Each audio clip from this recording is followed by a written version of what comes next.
নমস্কার, আমি মুনমুন মুখার্জি। আমি একটা ছোট্ট ইউটিউব চ্যানেল আছে। তো আমি যেটা বলার জন্য এখানে মানসিক দিক দিয়ে এতটাই চাপে আছি। তো আজকে একটা ঘটনা দেখলাম যে মলি চক্রবর্তী তার বড় মেয়ে সায়নী চক্রবর্তী, সবাই যাকে চেনে, তিনি মারা গেছেন।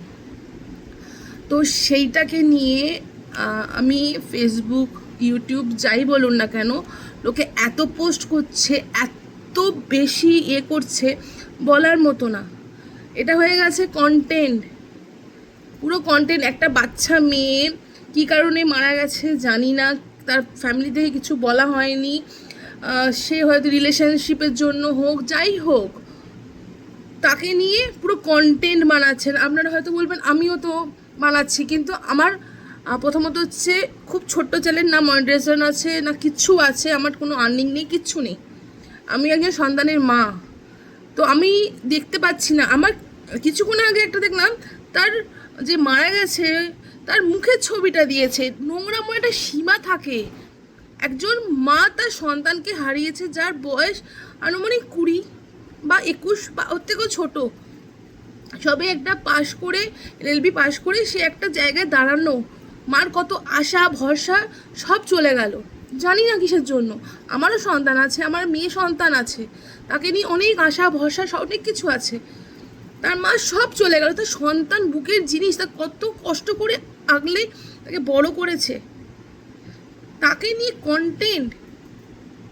ছি, এটা আমাদের সমাজ। সে কেন মারা গেছে, তার রিলেশনশিপ ছিল তা না, দরকার নেই। তার মায়ের বুক থেকে তার সন্তান চলে গেছে, সেটাই সবচেয়ে বড় কথা।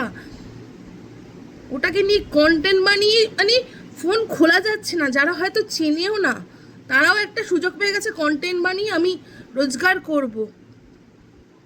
এগুলো কি মানা যায়?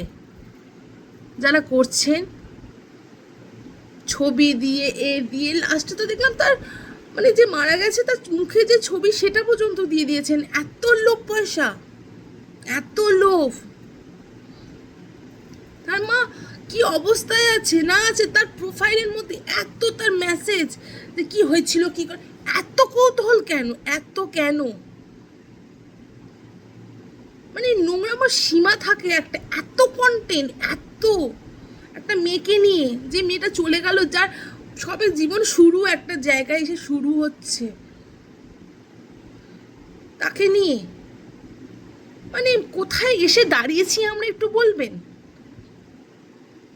তারপর তার কিছু মেসেজ দেখলাম, তার পাড়ার লোকেরা লিখেছে যে এরকম শ্মশানে আছে ত্রিবেণী।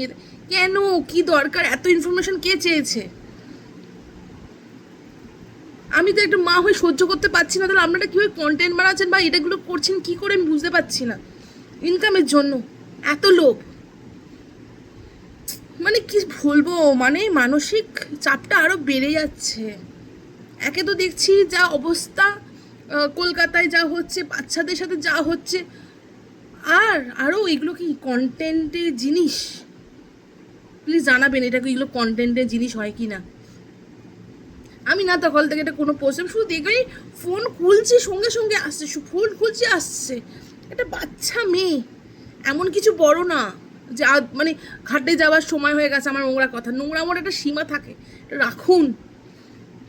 নোংরামোটা করবেন না। একটা বাচ্চা মেয়ে, সে চলে গেছে অকালে, কত কষ্ট নিয়ে একজন হয়েছে, অসুস্থ ছিল, চলে গেছে, মানা যায়। তাও আমরা বলি যে অল্প বয়সে যদি চলে যায় তাহলে আরে ভালো থাকলে ভালো হতো। বয়স্ক না, তাদের বাচ্চা মেয়ে, বাচ্চা, আপনাদের বাড়ির বাচ্চা আছে একটা। চিন্তা ভাবনা করে এইগুলো করুন।